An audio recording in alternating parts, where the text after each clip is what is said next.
예, 오늘 민수기 12번째 시간입니다. 저희들,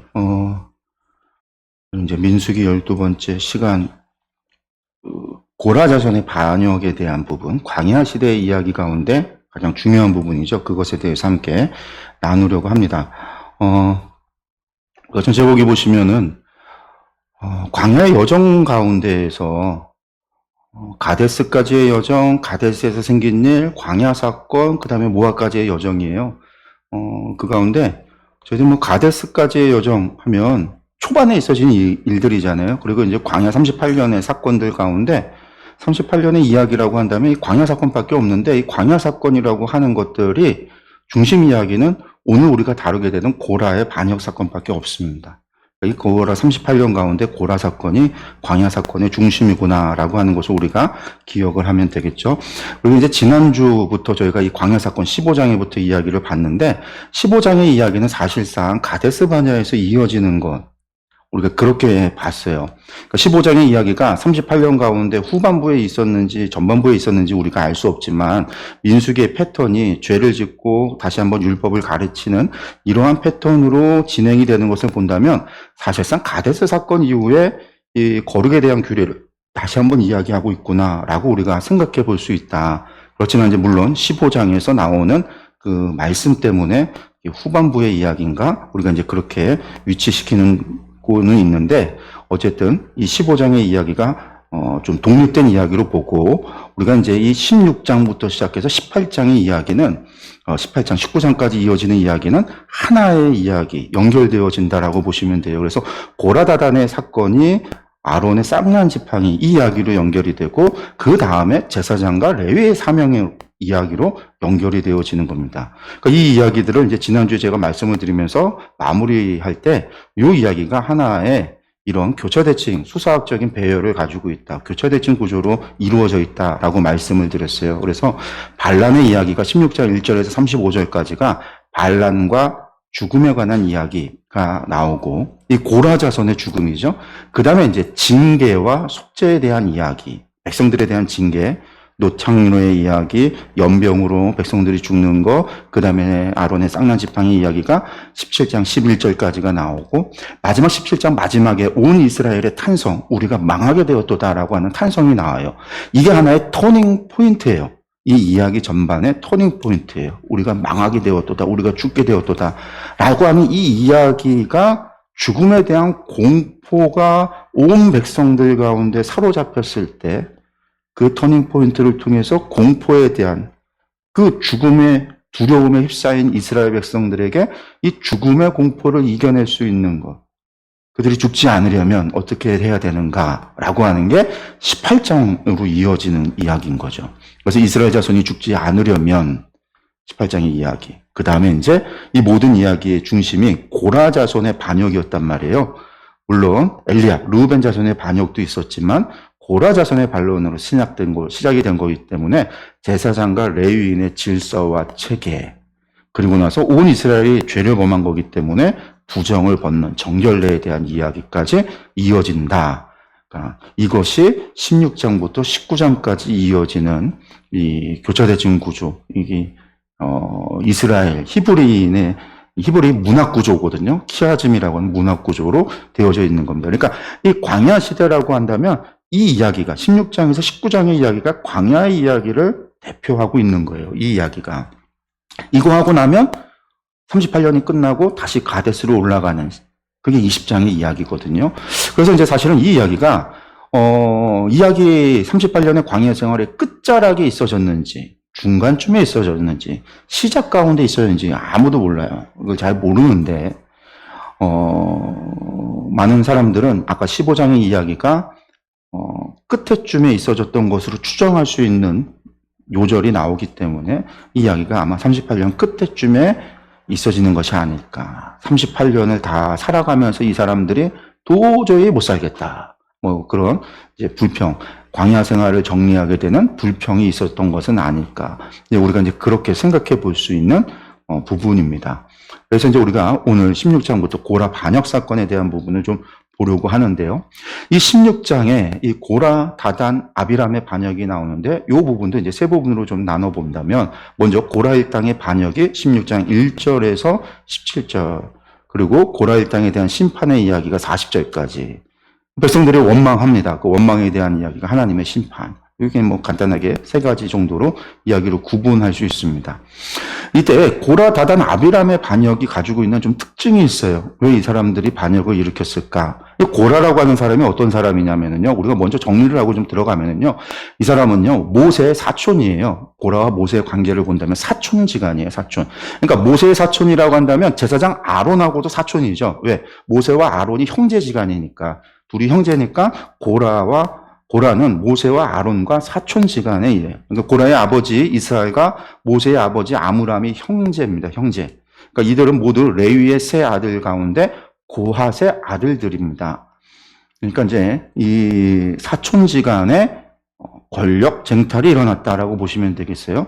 고라의 죄가 두 가지가 나오는데 그 두 가지 죄를 오늘 말씀해 보면 나오는데 첫 번째는 반항한 거. 그건 이제 권력을 탐했다라는 거죠. 반역을 했다라는 거고요. 둘째는 자신에게 맡겨지지 않은 사명을 침범한 거. 하나님께서 고라 자손에게 주신 사명에 대해서 그것을 경홀히 여겼어요. 가볍게 여겼고 자기에게 맡겨주지 않은 사명을 아론에게 맡긴 사명에 대해서 침범한 거. 그게 이제 고라의 죄다라는 거고요. 이 사건은 하나님께서 각 집단마다 각기 다른 책임을 맡기셨다라는 것, 사명이 각기 다르다라고 하는 것을 다시 한번 강조하는 이야기로 전개가 됩니다. 그리고 이 고라와 누가 반역을 일으키면 르우벤 자손과 같이 반역을 일으키거든요. 르우벤 자손이 이 아비람인데 이스라엘 진영 이들이 왜 고라와 르우벤이 왜 반역을 일으키게 되느냐? 고라 가문과 르우벤 가문이요 전부 다 성막 진영을 하면 성막 진영이 있으면 동서남북으로 진영이 짜질 때 요 두 가문이 전부 다 남쪽 지역의 같은 진영의 진영을 짜요. 같은 지역의 진영을 짜서 같이 생활을 해요. 그래서 고핫 가문 바로 뒤에 르우벤 지파가 위치를 해요. 그러다 보니까 유유상종, 이게 금묵자국이죠. 같이 있다 보니까 서로 물드는 거예요. 고라는 모세를 향한 시기심을 가지고 있었어요. 모세와 아론을 향한 시기심이죠. 사촌간에 왜 저것들이 사촌지간에 왜 쟤들이 지휘관이야? 왜 쟤들이 왕노릇해? 나도 충분히 자격이 있어. 라고 하는 시기심이 있었고 다단과 아비람이 르우벤 자손인데 예, 우리도 뭐예요? 사실은 르우벤이 장자 지파잖아요. 장자. 그러니까 장자가 그러니까 스스로 우리가 왕노릇, 우리가 지휘관을 해야 된다라고 하는 그런 마음이 있었던 거죠. 그리고 여기에 250명의 지휘관이 동참을 하는데 그 250명의 이름이 뛰어났던 지휘관들이 여기 동참해요. 그 사람들은 뭐냐면 옛날 애굽에서부터 이름을 날리던 사람들인데 모세와 아론이 하나님의 말씀을 듣고 지도자의 역할을 하니까 이 사람들이 묻히잖아요. 이 사람들이 그것에 대한 시기에서 동참하게 되는 거죠. 그 250명 전부 다 시기, 질투, 욕망 이런 것들이 오늘 반란에 일으키는 이유입니다. 이 진영을 보면 여기 보시면 동서남북 가운데 오른편이 동쪽 지역이고 위쪽이 북쪽이죠. 아래쪽이 남쪽입니다. 여기에 고핫 자손들, 고라의 자손들이 그 다음에 갓, 루벤, 시므 이들이 같이 반란을 일으키게 되는 겁니다. 그래서 같이 있다 보니까 서로 물을 들였다. 이런 위치적인 것들을 우리가 좀 보면 좋을 것 같아요. 우리 한번 들어가서 보면은요, 16장에 1절부터 17절에 고라 일당의 반역 말씀을 좀 보면은요, 레이의 증손 고핫의 손자 이스라엘의 아들 고라와 르우벤 자손 엘리압의 아들 다단과 아비람과 벨렛의 아들 온이 당을 짓고 당을 졌다라는 건 이제 무리를 졌다라는 거예요. 사람들을 동원해서 무리를 졌다라는 거죠. 그 무리는 어떤 무리겠어요? 반역을 일으키기 위한 무리라는 거예요. 사람들을 선동해서 반역을 일으키는 사람들, 무리를 졌다라는 거죠. 이스라엘 자손 총회에서 택함을 받은 자. 그러니까 총회에서 택함을 받았다라는 건 뭘까요? 사람들을 특별히 불러서 세운 사람들이에요. 그 회중 가운데에서 이름 있는 지휘관 250명과 함께 일어나서 모세를 거스르니라. 뒤에 보면요, 장로 72명이 나와요. 그러니까 장로가 아니에요, 이 사람들은요. 장로들이 아니에요. 장로는 모세가 나중에 세워요. 그 가데스 바네아에 올라가는 길에, 그러니까 광야 애굽에서 나와서 가는 길에 장로 72명 장로를 세워요. 모세를 도와서 이스라엘을 다스리는 장로들을 세워요. 그러니까 이 사람들은 뭐냐면 그 장로에 포함되지 않았지만 그 이전부터 이름을 날리던 유명인들인 거예요. 애굽에서부터 지휘관, 어떤 지도자 역할을 하던 사람들인 거예요. 한 가문의 족장일 수도 있고 어쩌면 애굽에서 그 이방인들 가운데 지도자, 장관, 뭐 어떤 귀족이나 그런 사람이었던 사람일 수도 있어요. 어쨌든 그런 사람들이 총회에서 왜 이스라엘의 총회가 필요하냐면 이스라엘의 총회가 필요한 이유는 뭐냐면 이 집단이 늘 얘기하지만 신해선에 나왔던 이 집단이 순혈 12지파의 가문으로 되어져 있는 게 아니라 잡족들이 섞여 있는 많은 이방인들이 섞여 있는 공동체이기 때문에 이 사람들은 하나님과의 언약으로 묶여져 있는 하나의 다민족 공동체란 말이에요. 그 다민족 공동체가 하나님께서 12지파라고 하는 체계로 나눠서 군 조직을 만들고 그 군 조직에 입각해서 하나의 조직을 만들어서 그렇게 조직화가 되어져 가는 과정 가운데 있기 때문에 그것을 통제하고 만들기 위해서는요, 다양한 목소리를 모을 수 있는 총회라고 하는 것이 그 안에서 만들어진 거예요. 대표자들을 모으는, 그게 지금 이스라엘의 총회예요. 거기서 대표자들, 택함을 받은 지휘관들, 그 지휘관 250명. 이 사람들은 원래는 처음부터 이름을 날리던 지휘관들이고 목소리를 내던 사람들인데 지금 어떻게 돼요? 점점 이 사람들이 사실은 힘을 잃고 목소리를 잃어가요. 왜 그러냐면 모세와 아론이 제사장으로서 아론이 가장 중요한 하나님을 예배하고 섬기는 일에 아론과 두 아들들, 그 레위지파 아론의 자손들이 중요한 역할을 하죠. 모세가 하나님의 말씀을 전달하는 중요한 역할을 하죠. 특별히 백성들 가운데 시시비비가 붙었을 때 그것을 재판하고 가리는 가장 중요한 이 일을 누가 하고 있냐면 모세를 중심으로 한 쇼페팀들, 사사들이 하고 있어요. 백부장, 천부장, 이 사람들이, 장로들, 이 사람들이 하고 있단 말이에요. 그 모든 사람들의 제일 꼭대기, 정점에 있는 사람이 누구냐면 모세예요. 그들 가운데 문제가 해결이 되지 않으면 결국 모세에게 가지고 와서 모세가 그것을 해결한단 말이에요. 이러한 모습이 사실은 하나의 나라의 왕의 모습과 같이도 보이는 거예요. 이 사람들이 그런 것을 보면서 시기할 수밖에 없었던 거죠. 자신들의 힘을 잃어가는 거예요. 권력을 잃어가는 거죠. 그러니까 이 사람들이 일어나서 모세를 거스리는 거예요. 그러니까 이 사람들은요, 아론에 대한 것이 아니에요.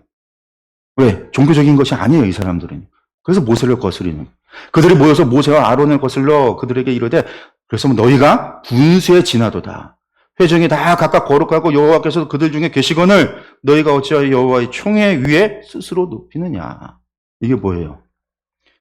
이 사람들의 지금 주장하는 이야기가 뭐죠? 회중이 다 각각 거룩하고 여호와께서도 그들 중에 계시거늘.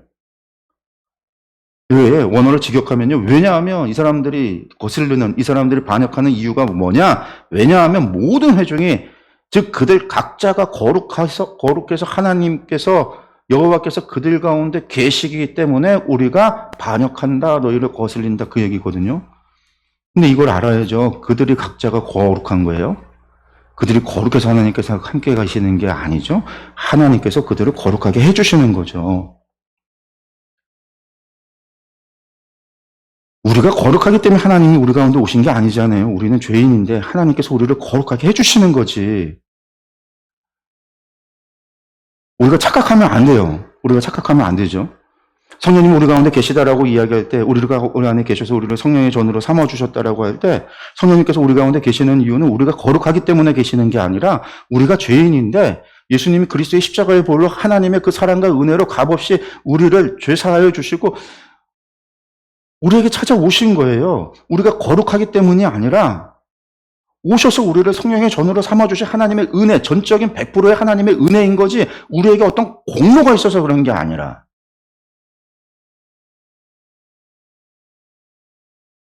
지금 이 얘기는 뭐 니네나 우리나 똑같다라는 거예요. 우리가 거룩한데 하나님이 우리 가운데 계시는데 하나님의 구름 기둥이 우리 진중에 있잖아요. 그걸 가져다가 하는 얘기가 우리가 거룩한데 니들이 감히 우리한테 뭔데 니들이 뭐냐? 지금 이렇게 따지고 있는 거죠.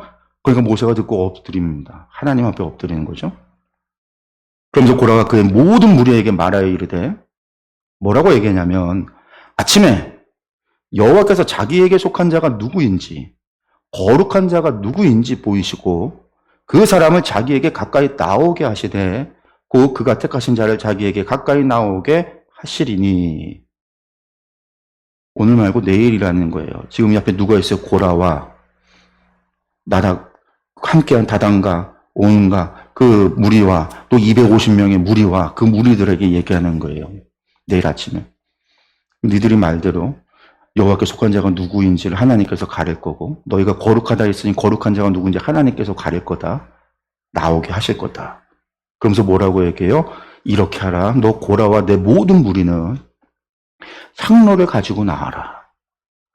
내일 여호와 앞에서 그 향로에 불을 담고, 그러니까 내일 아침에 원래 매일 아침마다 뭐 하냐면 향로에 불을 담아서 하나님 앞에 향로로 뭐 하냐면 분향하는 제사를 드린단 말이에요. 지금 그걸 얘기하는 거예요. 내일 아침에 너희가 다 성소에 들어가서 분향해라.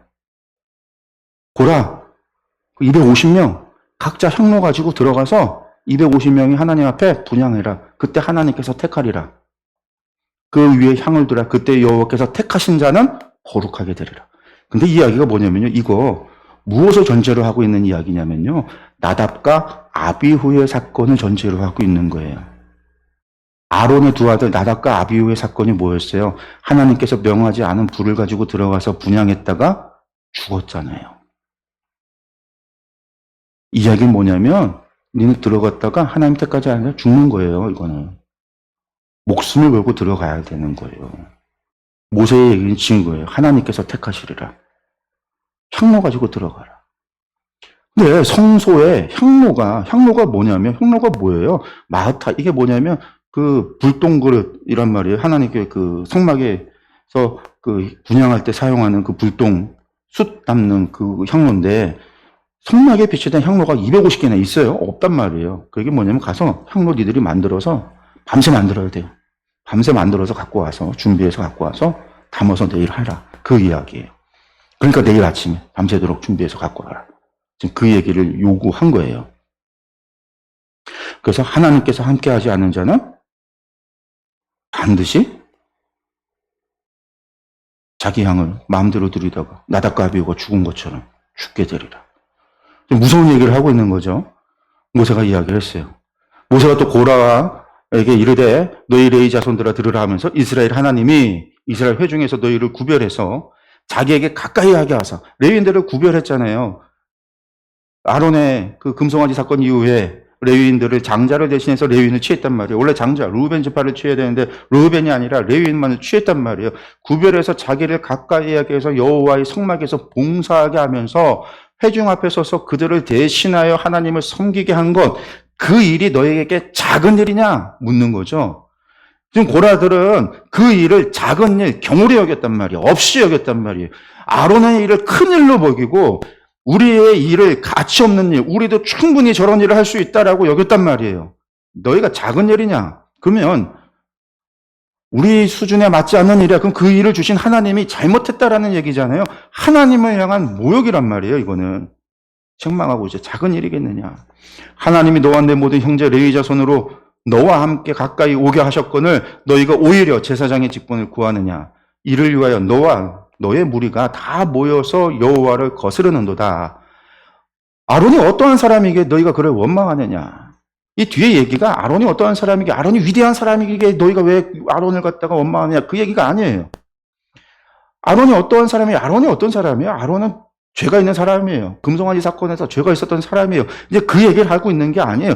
하나님께 택하는 이야기예요. 여호와를 너희가 왜 거스르느냐라는 거예요. 왜 아론을 시기하고 하나님의 선택을 여호와의 뜻을 너희가 왜 거스르고 있느냐? 그 얘기를 하고 있는 거죠.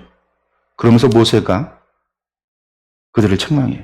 그런 다음에 그 엘리압의 아들 다단과 아비람을 부르러 사람을 보냈더니, 그러니까 이 이야기를 하는 동안에 이 루벤 지파에 반역했던 사람들, 이 엘리압의 아들 다단, 아비람, 온, 요것들이 물러갔나 봐요. 도망갔나 봐. 도망갔는지, 자기 지형으로 돌아갔는지. 그러니까 다시 불러요. 모세가 사람을 보내서 불러요. 보냈더니 그들이 말하기를 뭐라고 말하냐면, 우리가 가지 않겠다라는 거예요. 근데 이게 한글 성경으로 보면요, 의미가 잘 나타나지 않는데요. 히브리어 원어를 보면요, 이게 종교적인 언어로 되어져 있어요. 올라간다라는 말이 원래 종교적인 언어로 하나님 앞에 제사 드리러 간다라는 말로 사용하는 단어가 쓰여져 있어요. 거기에 부정어 로, 절대 가지 않겠다라는 로가 쓰여져 있어요. 그 얘기가 뭐냐면, 우리는 절대 하나님 섬기러 가지 않겠다라고 하는 그런 종교적인 의미가 들어있는 말이에요.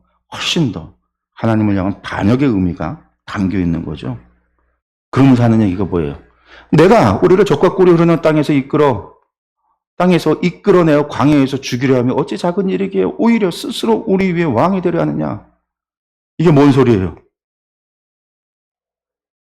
이스라엘 하나님께서 애굽에서 인도해서 적과 꿀이 흐르는 땅으로 인도하신다고 했는데 이것들은 거꾸로 말하고 있어요. 적과 꿀이 흐르는 땅에서 우리를 데리고 와서 우리를 광야에서 죽인다라는 거예요. 애굽이 무슨 땅이에요? 적과 꿀이 흐르는 땅이라는 거예요. 거꾸로 뒤집어서 얘기하고 있죠. 뿐만 아니라 내가 우리를 적과 꿀이 흐르는 땅으로 인도하여 들이지도 아니하고 약속해놓고 데리고 가지도 않고 밭도 포도원도 우리에게 기업으로 주지도 않고 내가 이 사람들의 눈을 빼려느냐. 우리는 올라가지 않겠다. 이 뒤에 말이 올라가지 않겠다. 이 말이 우리는 하나님을 섬기러 가지 않겠다. 절대로 가지 않겠다. 라는 말로 이야기합니다. 이 사람들의 얘기가. 그 얘기를 듣고 모세가 화가 나는 거죠. 여호와께 여짜오되 주는 그들의 헌물을 돌아보지 마옵소서. 나는 그들의 나귀 한 마리도 빼앗지 아니하였고 그들 중에 한 사람도 해하지 아니하였나이다 하고 이에 모세가 고라에게 이르되 너와 너희 온 무리는 아론과 함께 내일 여호와 앞으로 나오되 너희는 제각기 향로를 들고 그 위에 향을 얹고 각 사람이 그 향로를 여호와 앞으로 가져오라. 향로는 모두 250개라. 너와 아론도 각각 향로를 가지고 올지니라. 명했어요. 그날 밤에 무슨 일이 일어났겠어요? 밤새 이제 향로를 만들고 준비를 했겠죠. 다음 날이 됩니다. 16장 18절에서 40절입니다. 그들이 제각기 향로를 가져다가 불을 담고 향을 그 위에 얹고 모세와 아론과 더불어 회막문에 서니라. 회막문에 섰습니다. 성막 앞에 섰겠죠. 250명 고라와 아론까지 섰으니까 성막 안에는 못 들어가고 아마 성막 바깥에 서서 차례대로 들어가려고 줄을 섰겠죠. 고라가 온 회중을 또 회막문에 모아놓고 반역을 했으니까 고라가 사람들까지 다 불러 모았겠죠. 다 모아놓은 거예요. 그 두 사람을 대적하려 하매 이때 여호와의 영광이 온 회중에 나타납니다. 여호와께서 모세와 아론에게 말씀하여 이르시되 여기서 이미 하나님의 영광이 나타나서 고라에게 얘기 안 하고 모세와 아론에게 얘기했다. 그럼 눈치를 까야 되잖아요. 사람들도 눈치를 못 가요. 하나님 뭐라고 얘기했어요? 너희는 이 회중에서 떠나라. 내가 순식간에 그들을 멸하려 하노라. 그러니까 이 두 사람이요 또 하나님 앞에 엎드려요. 또 하나님 앞에 기도합니다. 하나님이여 모든 육체의 생명의 하나님이여 한 사람이 범죄하였건을 고라 온 회중에게 진노하시나이까. 그러니까 하나님께서 모세에게 말씀합니다. 회중에게 명령하여 이르기를 너희는 고라와 다단과 아비람의 장막 사방에서 떠나라 하라. 고라와 다단과 아비람, 루벤 자손의 장막까지요 떠나게 하라. 모세가 일어나 다단과 아비람에게로 가니 모세가 일어나서 고라에게 간 게 아니에요. 다단과 아비람에게로 가요. 그러니까 이때 누가 따라가요? 이스라엘 장로들이. 지휘관 250명 따라가지 않아요. 고라와 함께 250명 향로 들고 있는 사람들 그대로 있고요. 장로들이 따라갑니다. 따라가요. 그러면서 모세가 회중에게 말하여 이르되 이 악인들의 장막에서 떠나라. 그들의 물건은 아무것도 만지지 말라. 이 사람들이 부정하니 그들이 가지고 있는 모든 것도 부정하니까 만지지도 말라. 그들의 모든 죄 중에서 너희도 멸망할까 두려워하노라 하매 무리가 고라와 다단과 아비람의 장막 사방을 떠나고 다단과 아비람은 그들의 처자와 유아들과 함께 나와서 자기 장막문에 선지라. 다단과 아비람, 루벤의 후손들은 자기 장막 앞에 서 있고 고라는 250명과 함께 향로를 들고 성막 앞에 서 있죠. 지금 그런 상황입니다. 모세가 이르되 여호와께서 나를 보내사 이 모든 일을 행하게 하신 것이요 내 임의대로 내 뜻대로 내가 한 것이 아닌 줄을 너희가 이 일로 이제 일어나는 일들로 말미암아 알아야 한다, 깨달아야 된다 하면서 뭐라고 얘기해요? 이 사람들의 죽음이 모든 사람과 같이 죽는다라고 한다면, 사람들이 죽는 일반적인 죽음이라고 한다면, 그냥 자연사에서 죽고 일반적인 죽음이라고 한다면,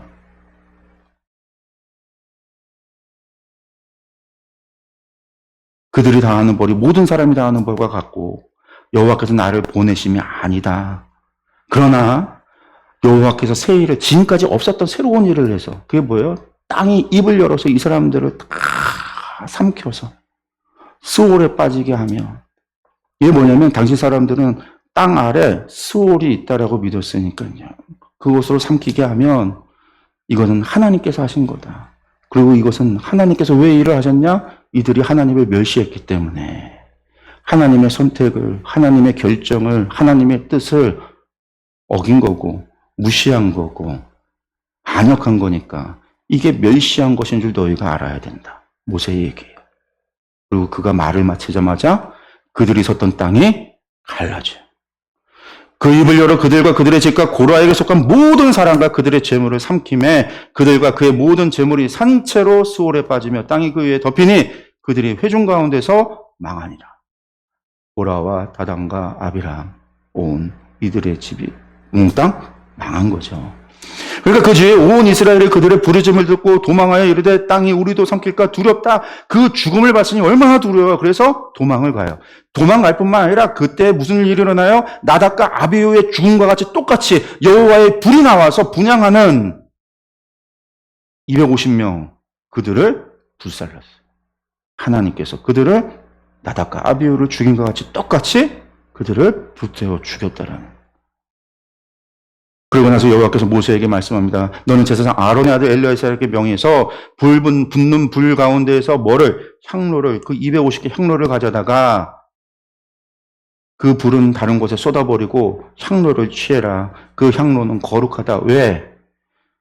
사람들은 죄 때문에 죽음을 당했지만 그 향로는 하나님 앞에 드리러 나와서 드린 거니까 그거는 거룩하다. 그것을 쳐서 뭘 만드냐? 제단을 쌓는, 재단을 쌓는 철판을 만들어서 제단을 감싸라. 그래서 이스라엘이 그것을 보도록, 표가 되도록. 그래서 그걸 보고 하나님의 선택을, 하나님의 결정을, 사명은 하나님께서 주신다라는 것을, 사명은 각자가 다르다라는 것을 표가 되도록 해라. 그렇게 명령을 하세요. 그래서 제사장 엘라살이 불탄자들이 들었던 노창료를 가져다가 채서 제단을 쌓는 철판을 만들었다라는 거죠. 이스라엘 자손의 기념물이 되게 했으니 이는 아론 자손이 아닌 다른 사람은 여호와 앞에 분향하러 가까이 오지 못하게 하려 함이며 또 고라와 그의 무리와 같이 되지 않게 하려 함이라. 여호와께서 모세를 시켜 그에게 명령하신 대로 되었더라. 그 다음에 이 일이 됐으면 알아라, 깨달아라. 계속 그랬잖아요. 그럼 깨달아야 되잖아요. 백성들이 알아야 되는데 백성들이 깨닫기보다는요. 두려움이 그들을 사로잡혀서 원망을 해요. 누구를 원망하냐면 모세를, 아론을. 이튿날 그날은 패닉이 됐고요. 하루를 두려움에 사로잡혔던 그들이 밤새고 나서 아마도 또 그 밤사이에 또 선동하는 사람이 있었을지 몰라요. 이튿날 이스라엘 자손의 온 회중이 또 온 회중이에요. 모든 이스라엘이 들고 일어났어요. 모세와 아론을 원망하여. 그 얘기는 뭘까요? 이거는 모세와 아론이 잘못한 거야. 그들이 하나님을 속일 거야. 하나님 앞에 잘못 기도해. 그들한테 잘못한 거야. 모세와 아론이 잘못한 거야. 라는 거예요. 그러면 여러분들, 모세와 아론이 기도를 잘못했던, 하나님을 속였던, 그러면 하나님은 그런 잘못된 기도에 속아 넘어가시는 신이라는 거예요. 말이 안 되는 거잖아요. 원망하여 이르되 너희가 여호와의 백성을 죽였도다. 하나님이 죽이시고 하나님이 심판하신 거예요. 이 회중이요, 모세와 아론을 칠 때에 죽이려고 들었어요. 죽이려고 들 때에 구름이 회막을 덮었고 여호와의 영광이 다시금 나타나죠. 모세와 아론이 회막 앞에 이름에 여호와께서 모세에게 말씀하여 이르시되, 다시 이야기합니다. 너희는 이 회중에서 떠나라. 내가 순식간에 그들을 멸하려 하노라 하심에 다시 모세와 아론이 하나님 앞에 엎드려요. 이에 모세가 아론에게 이르되 너는 향로를 가져다가 제단의 불을 그것에 담고 그 위에 향을 피워가지고 급히 회중에게로 가서 그들을 위하여 속죄하라. 속죄하라. 여호와께서 진노하셨으므로 연병이 시작되었음이니라. 하나님이 말씀하세요. 이미 진노하셔서 백성들을 연병이, 이 역병이 돌기 시작해서 이미 순식간에 사람들 가운데, 백성들 가운데 죽기 시작을 한 거예요. 향로에 향을 피워서요, 속죄하라고 해요. 이 카파르라고 하는 거예요. 덮다라는 거죠. 죄를 가리운다라는 거예요. 아론이 모세의 명령을 따라서 향로를 가지고 회중에게로 달려간즉 백성 중에 연병이 이미 시작됐습니다. 많은 사람이 죽기 시작했어요. 이에 백성을 위하여 속죄하고 죽은 자와 산 자 사이에 섰을 때에 연병이 그쳤다. 아마도 모세와 아론을 죽이려고 몰려들었던 앞에, 선동에서 앞에 섰던 사람들부터 죽어나갔던 것 같아요. 그러니까 죽은 자와 산 자 사이에 섰을 때, 그곳에서 향로를 들고 연기가 피워졌을 때, 그곳에서 하나님 앞에 죄, 회개의 속죄, 기도를 드릴 때 하나님이 용서하신. 여기서도 있는 거죠. 뭐가요? 속죄라고 하는 게 피 흘림의 제사라고 하는 속죄제 제사만이 있을 때 속죄가 이루어지는 게 아니라 그냥 향을 피워서 가리우는 카파르, 향을 통해서도 하나님은 우리를 속죄하신다라는 거예요. 아론의 향을 통해서 하나님은 속죄하셨다라는 거죠. 속죄라고 하는 게 구약의 속죄가 그렇게 단 하나의 속죄만 있지 않았다라는 거예요. 하나님은 이것을 통해서 연병이 그쳤다라는 거예요. 이때 몇 명이 죽었는지 아세요? 고라일로 죽은 자 외에 연병에 죽은 자가, 땅에 삼켜 죽은 자 말고요. 그날 연병에 죽은 자가요, 14,700명이에요. 엄청난 사람이 역병에 죽은 거예요. 모세와 아론은 죽이려고 덤벼들었다가, 그러니까 모세와 아론이 성막 앞에 있는데 그 죽이려고 성막 앞으로 몰려든 거잖아요. 진이 짜여져 있으니까 동서남북에 있었던 그들이 진영 앞으로 달려들어요. 동쪽 부분이 있으니까 그 앞쪽에 모세와 아론이 있는 그들로 그 사람들이 몰려왔을 거란 말이에요. 이렇게 몰려와서 모세와 아론을 죽이려고 아마 돌을 들고 몽둥이 들고 아마 돌을 들어서 던져서 죽이는 게 일반적이었으니까 돌을 들고 쫓아나왔을 텐데 그 오던 사람들이 역병에 의해서 연병이라고 해서 연병이라고 하는 게 우리는 대부분 전염병이라고 생각하는데 한순간에 죽은 거예요. 한마디로. 심장마비 걸려서 쓰러져서 죽어나가듯이 14,700명이 죽어나갔으니까 그 역병에 죽은 자가 14,700명이 죽었으니까 성막으로 한마디로 모세와 아론에게 죽이려고 달려간 게 성막으로 가다가 14,700명이 죽었으니까 얼마나 무섭겠어요. 성막으로 간다는 게 하나님 앞에 제사 드리러 간다는 것 자체가 두려운 거예요. 이거는요. 엄청난 죽음의 공포가 몰려올 수밖에 없는 거예요. 역병이 그치며 연병이 그치며 아론이 회막문 모세에게로 돌아오느라. 하나님께서 17장에 백성들이 뭐 때문에요? 아론과 모세 때문에 죽었다. 하나님께서 이 문제를 다시 해결하려고 그래요. 17장.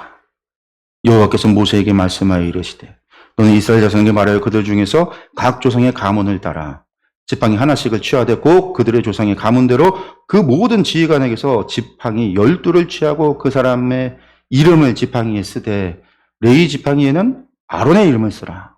레위는 정해주셨어요. 아론의 이름을 써라. 그 나머지들은 니들이 알아서 정해. 아마 돌아가서 이제 누구를 이름을 쓸 건가 지기들끼리 또 아마 열심히 막 싸웠을 수도 있고 제비뽑기를 했을 수도 있고 막 그랬겠죠. 서로. 그래서 하나씩 있어야 된다. 그래서 그 지팡이를 회막 안에서 내가 너희와 만나는 곳인 증거계 앞에 둬라. 그러면 내가 택한 자의 지팡이에는 싹이 나리라. 근데 여기 지팡이를요, 모세가 준비해 주는 것도 아니고요. 하나님이 준비해 주는 게 아니라 너희가 지팡이를 준비해서 갖고 오는 거예요. 싹이 난다고 했으니까 이 사람들이요, 온갖 수를 썼을 수도 있어요. 일반적으로 양치는 사람들이 쓰는 이 지팡이는요, 바싹 마른 거, 딱딱한 거, 그런 걸 쓴단 말이에요. 근데 그런 건 싹이 절대 안 나잖아요. 그러니까 싹이 날 가능성이 있는 거는요, 방금 꺾은 거, 생명이 조금이라도 있는 거, 물기가 있어야지 나는. 아마 그런 나무 골라서 막 밤새 온갖 수를 쓰면서 이 사람들이 했을 수 있어요. 아마 그랬을 거예요. 아마. 제 생각에는 아마 그랬을 것 같아요. 그 얘기를 해요. 그러니까 그 지휘관들이요, 각 지파대로 지팡이 하나씩을 그에게 줍니다. 모세에게. 12. 그 중에 아론의 지팡이가 있어요. 모세가 그 지팡이들을 증거 장막 안 여호와 앞에 둡니다. 이튿날 다음날 보니까요, 모세가 증거에 장막에 들어가 본즉 레위 집을 위하여 낸 아론의 지팡이 이름을 썼으니까요, 거기에 우미 돋고 순이 나고 꽃이 피어서 밤사이에 우미 돋고 순이 돋고 꽃이 핀다? 말도 안 돼요. 살구 열매가 열렸다. 살구 열매까지 열렸어요. 밤사이에, 하루 사이에 순이 솟아날 수는 있지만 이게 자라나서 열매까지 열린다? 말도 안 되는 얘기잖아요. 그 말도 안 되는 얘기가 이루어진 거죠. 하나님의 뜻이라. 근데 저게 살구라고 번역이 됐는데 제가 성경 공부할 때도 늘 얘기하는 거죠. 샤케드라는 게 아몬드를 얘기하는 거.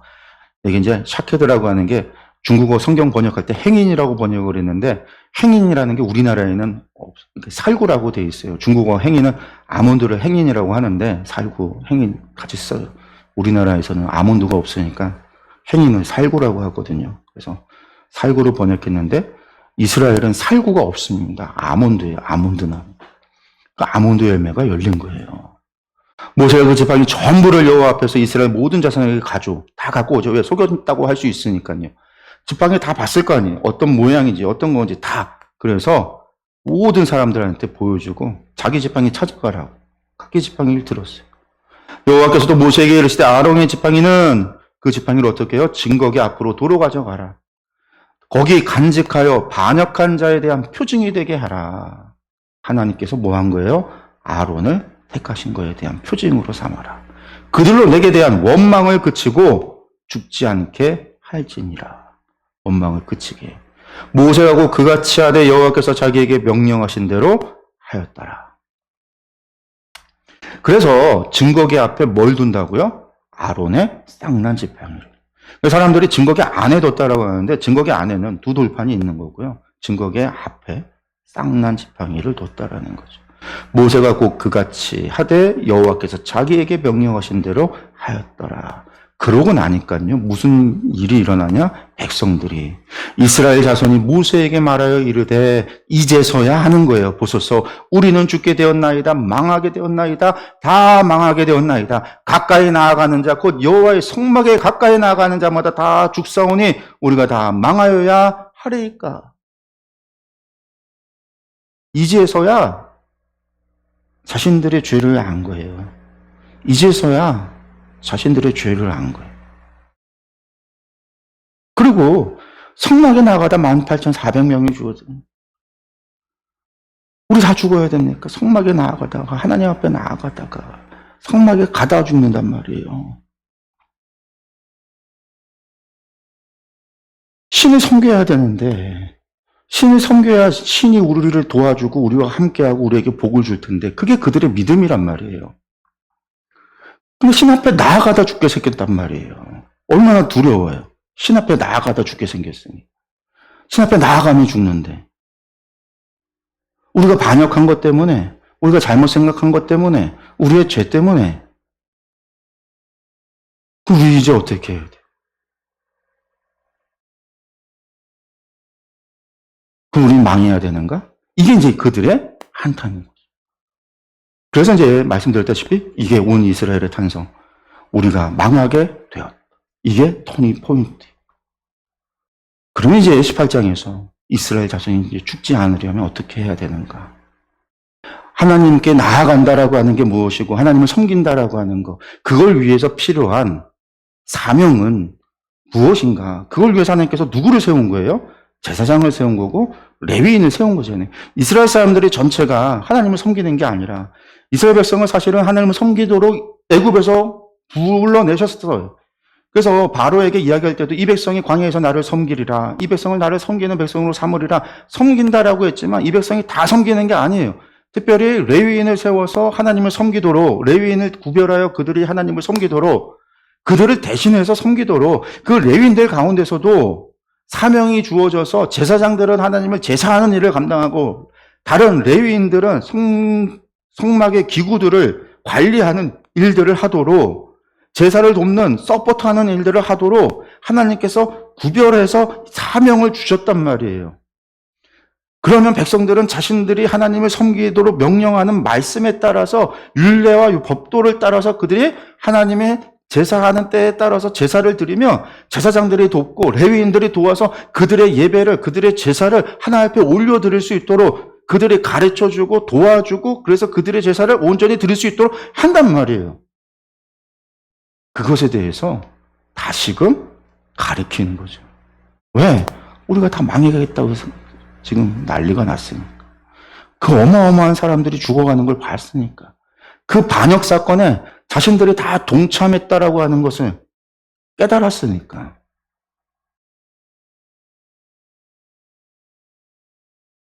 광야에 38년 동안에 온갖 많은 일들이 있었겠지만 가장 중요한 일인 거죠, 결국은. 그러니까 이 일이 있고 나서 그 뒤로 이스라엘의 역사 가운데, 그 이스라엘의 역사 가운데 단 한 번도 제사장의 일에 대해서, 레위인의 일에 대해서 도전하는 일이 없는 거죠. 물론 이제 나중에 가면 북이스라엘의 여로보암이 왕이 된 다음에 가짜 제사장, 가짜 레위인들을 세워요. 성전을 대신해서 가짜 제사, 단과 그리고 베델에다가 그 송아지 우상을 만들어 놓고 여호와다라고 이야기하면서 제사를 드리도록 했었고, 그들이 그렇게 거짓, 여로보암의 거짓 종교를 만들어서 그렇게 제사를 드리는 그런 잘못을 저지르긴 하지만, 유다로 이루어지는 그 과정 속에서 단 한 번도 레위인과 제사장 도전이 없어요. 그리고 나중에 중간사 시대로 넘어가게 되어지면 제사장 직분을 돈 주고 사고 파는 일들이 벌어지긴 하지만, 그런 일들이 벌어질 때 그건 이제 나중 후대에 이루어지는, 로마 시대 때 이루어지는 그런 일들이 벌어지긴 하지만, 그것도 가짜는 가짜에 대한 것들을 레위인들을 안에서 이루어지는 일들이나 그런 일들이지, 일반 백성이 그 레위인의 역할을 하겠다라고 덤벼드는 거에 대해서 이 유대인들이 그것을 용납하지 않아요. 왜? 이 사건이 있었기 때문에. 이것이 표징이 된다라는 것을, 토라에 기록되어져 있는 이것을 그들은 영원히 하나님의 법이라는 것을, 레위인들을 통해서 이루어진 하나님의 레위인을 택하고 제사장을 택하여 하나님을 섬기도록 했다라고 하는 것, 이것이 그들의 사명이고 그들과 우리의 사명이 다르다라는 것을 그들이 알기 때문이라는 거예요. 우리도 마찬가지입니다. 하나님께서 우리 각자에게 주시는 사명들이 있을 수 있어요. 그 사명은 하나님께서 결정하시는 거예요. 제가 그래서 이제 사명 같은 거 이야기, 제가 세미나 이제 성역 공부하거나 할 때 그런 얘기를 하죠. 사명은 우리가 결정하는 게 아니라 하나님이 결정하시는 거죠. 그래서 저희가 하나님 앞에 이런 사명을 주세요라고 하는 게 아니라, 하나님의 사명에 제가 순종하겠습니다라고 하는 순종의 결단이 있어야 되는 것이지, 순종의 믿음을 달라고 이야기해야 되는 거고, 하나님 저에게 이런 재능이 있으니 저는 이런 일을 하겠습니다라는 얘기가 아니라, 저는 이런 재능이 있지만, 저는 이런 재능이 없지만, 그럼에도 하나님께서 명령하는 것에 저는 순종하겠습니다. 하나님 저에게 맡기신 사명에 저는 순종하겠습니다라는 자세를 우리는 가져야 된다라는 거. 왜? 결정권자는 하나님이시다라는 거예요. 주권은 하나님께 있다라는 거예요. 하나님이 결정하시는 거지 우리가 결정하는 일이 아니라는 거예요. 우리가 주인과 종에 대한 이야기도 하잖아요. 종이 결정해서 주인에게 보고하는 일은 없어요. 주인이 종에게 명령하는 거지. 그러면 종은 주인의 명령을 수행하는 거죠. 그러니까 하나님과의 관계가 주인과 종의 관계, 비유해서 이야기하기도 한단 말이에요. 물론 부모와 자식의 관계로도 이야기하고 우리가 그렇게 표현하기도 하지만, 또 우리가 사명과 하나님의 사명을 이야기할 때는 그렇게 이야기를 한단 말이에요. 그러니까 그런 부분에 있어서는요, 우리가 결정하는 게 아니라, 우리가 교회 안에서 봉사하거나 하는 일들도 저에게는 이런 재능이 있으니까 이런 일을 하겠습니다, 이런 은사가 있으니까 이런 일을 하겠습니다가 아니라, 하나님께서 명하시는 것에 제가 순종하겠습니다라는 자세가 우선되어야 된다라는 거, 이걸 우리가 기억했으면 좋겠습니다. 네, 오늘 성경 공부 여기서 정리하도록 하겠습니다. 오늘 해서 저희가 이제 17장까지 했고요. 저희가 다음 시간에 18장, 19장에서 이 다음 이야기죠. 고라 자손의 반역 사건 이후에 이들을 이제 회복하는 이야기. 그들을 다시 한번 재교육하는 이야기, 율법 재교육에 관한 이야기, 이것들에 대한 것들을 18장에서 19장 이야기 말씀을 보도록 하겠습니다. 예, 오늘 여기서 마치겠습니다. 기도하겠습니다.